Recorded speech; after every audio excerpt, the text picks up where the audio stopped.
Lake George Battlefield Moments, a production of the Lake George Battlefield Park Alliance, preserving our area's incredible history. A weekly feature on 93.5 FM and live streaming at lakefm.com. Here's the president of the Lake George Battlefield Park Alliance, John Denuzzo. Hi, this is John Denuzzo, Lake George Battlefield Park Alliance. My guest is Dr. Richard Leach, retired infectious disease specialist who has studied the contagion and treatments associated with smallpox and other infectious diseases during the French Indian War and the American Revolution. Welcome, Dr. Leach. Thank you. Now, Lake George was the site of a large Continental Army hospital in 1776 where smallpox-infected soldiers were treated and many perished. What can you tell us about the numbers of the infected there and what their medical treatment was? Great questions. Well, there's a bit of a story that has to be told here. An important thing to realize is that the infection, the smallpox, was really an old world disease. It was not ever in the Americas until colonial times, until the conquistadors came over and imported all their diseases, and smallpox was the greatest killer. Smallpox is really the greatest killer of all time, period. It's much bigger, for example, than the Black Plague and other stuff. And when people came, armies, for example, or other immigrants or something came from the old world, they would bring new cases of smallpox, and there would be periodic outbreaks. So, in the time, let's say, of 1776, about the time that the war was starting up, there was a smallpox outbreak in Boston at that time. Because of the war and because people were venturing further out into the frontiers and so on, there was a lot more movement, and that began to spread the disease out of Boston, out of New York, out of Philadelphia, into the hinterlands, and it created a major epidemic between 1775 and 1782-ish that killed an awful lot of people and spread actually all the way down into Mexico and Central America and so on. Crude estimates suggest that somewhere around 130,000 colonists died from smallpox in that epidemic. And if you multiply that death number by 3, because 1 in 3 died, that equals approximately 400,000 people that were colonists who must have gotten smallpox. And that represented about 1/6 of all the North American colonists that we think were there at the time. There was indeed an important smallpox hospital very near where we are currently sitting, on the southern shores of Lake George, maybe half a mile east of Fort William Henry, just 100 yards or so north of where Fort George was. It sprang up very rapidly in 1776 because of urgent need. The urgent need came about this way. The Second Colonial Congress asked George Washington to invade Canada, and as a direct result of that, there came to be 2 armies, one led by Benedict Arnold that went by sea to the coast of Maine, then up north through the wilderness, and finally to Quebec City, and another by Richard Montgomery, which went overland straight up to Montreal, which they took fairly easily, but then over east to Quebec City.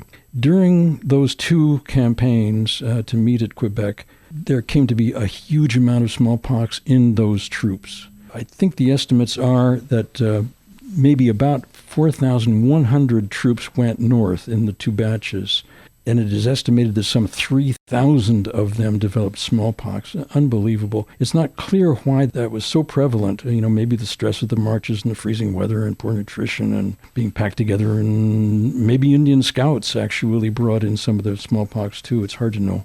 Anyway, the army was extraordinarily weakened when it got up there, and of course they didn't succeed in their goal. Although they hung out trying to surround Quebec City during the winter, sieging it, they nevertheless struggled back down to Champlain, to Crown Point, and they arrived there in the spring of 76. Quarantine was understood. It was understood that they had to get the sick out of there or there would be even more casualties. And a direct result was that they started immediately to erect the smallpox establishment at Fort George.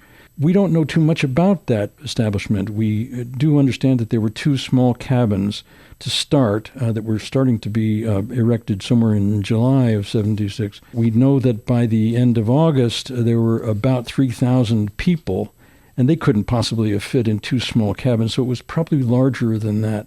By the way, there are excavations going on, or Dr. Siobhan Hart, for example, out of Skidmore, has been carrying on the work of David Starbuck, and we hope that she'll do more of that kind of research and add to our information about the smallpox hospital there. You asked about treatment, and gosh, there wasn't anything. It was just comfort measures. The most effective weapon was laudanum, which is a combination of alcohol and opium. And, obviously that just puts you out, right? I mean, there was no specific treatment for smallpox. There still isn't. If somebody got smallpox today, there isn't any effective treatment. You have to just do whatever you can to support the people. Anyway, there were very few nurses because who wanted to take care of a bunch of smallpox people, unless, of course, you'd been infected previously, because then you were immune.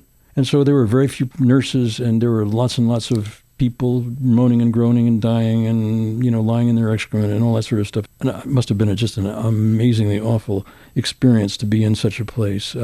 Records indicate that, again, there were probably at least 3,000 sick and several hundred people dead from smallpox during that time in that hospital. The discovery of the remains of the 44 individuals in 2019 in the village of Lake George are presumed to be victims of that smallpox epidemic and will be reinterred at the Battlefield Park in 2026. I want to ask you now, George Washington came up with a plan on dealing with smallpox in his army.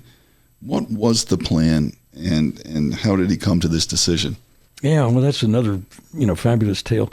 So, as I mentioned previously, it's always been understood that folks who developed smallpox and survived had what we now call as long-term immunity. The idea cropped up, who knows where, some people say China, some people say India, way back in the 11th, 12th, maybe 13th centuries. Somebody had the idea, well, if we could cause a small case of smallpox, that the person had a better chance of surviving and then would be immune.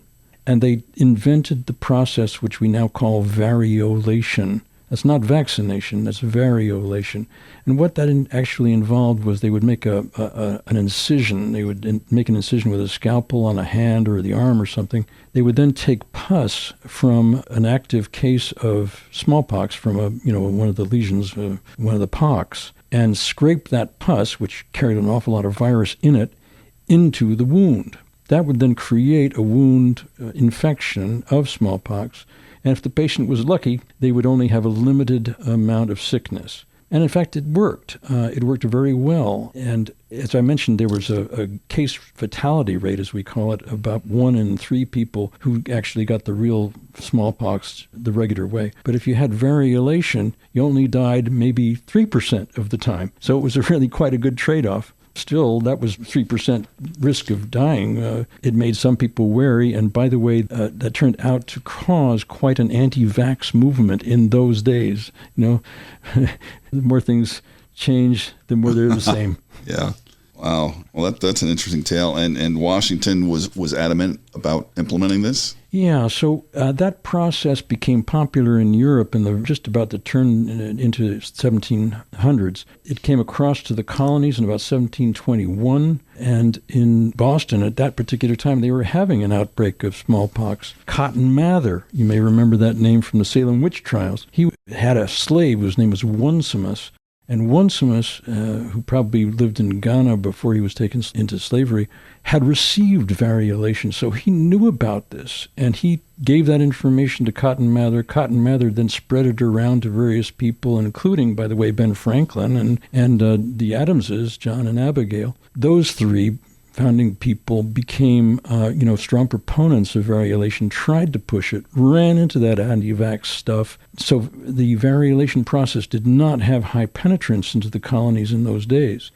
George Washington, by the way, who had smallpox when he was in his 20s, was very aware of smallpox, was very aware when he was made the commander-in-chief of the army that was his principal antagonist, not the Brits.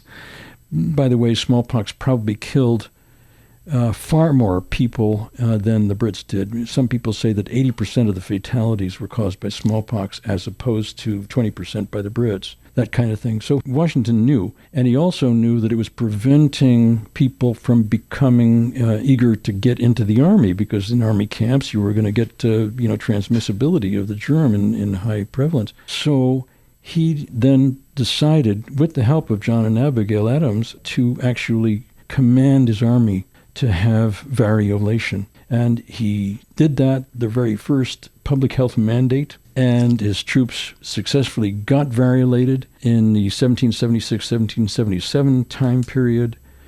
People then became much more willing to enlist in the Army, and the rest is history. Wow. Now, you're a medical professional, and obviously you've carried that throughout your adult life in terms of your passion, your career, and so forth. Now, has living in this area connected you with the historic aspect, the 18th century and other areas of history where these infectious diseases were so prevalent and so determinant in terms of people's lives? Well, gosh, I've always been interested in the history of infectious diseases. That's one of the things that drew me into that realm. It's a much less of a moneymaker, for example, than is cardiology or something of that nature. But geez, the intellectual aspect of it, including the history, has always been fascinating. But then living here, right in the bosom of the amazing history that went on, because this was such an important corridor from New York City all the way up to St. Lawrence and Montreal. I've learned so much just by paying attention to what's been going on around here in terms of your histories that you've been giving, and I've been reading a lot. So, yeah, living here has really excited me to the histories of the French and Indian War and the Revolution and so on. Well, thank you. I want to thank Dr. Richard Leach for being our guest, and a reminder that Dr. Leach will be speaking on this topic March 22nd, 11 o'clock in the morning at the Rogers Island Visitor Center in Fort Edward. We look forward to, Richard gave a terrific presentation last fall at Fort William Henry, and I suspect that a lot of people who attended that will be attending this. So please check it out if you have the time to attend. I'm sure it'll be fascinating to get to ask Richard some questions. Thank you very much, Richard Leach. Again, our website is lakegeorgebattlefield.org. Thank you, John. Really appreciate your questions. Good time. Lake George Battlefield Moments, a production of the Lake George Battlefield Park Alliance, preserving our area's incredible history. For more on this topic, check out the Lake George Battlefield Park Alliance podcast, a weekly feature on Lake FM 93.5 FM and live streaming at lakefm.com. For more information, go to lakegeorgebattlefield.org and tune in every Saturday morning for Lake George Battlefield Moments.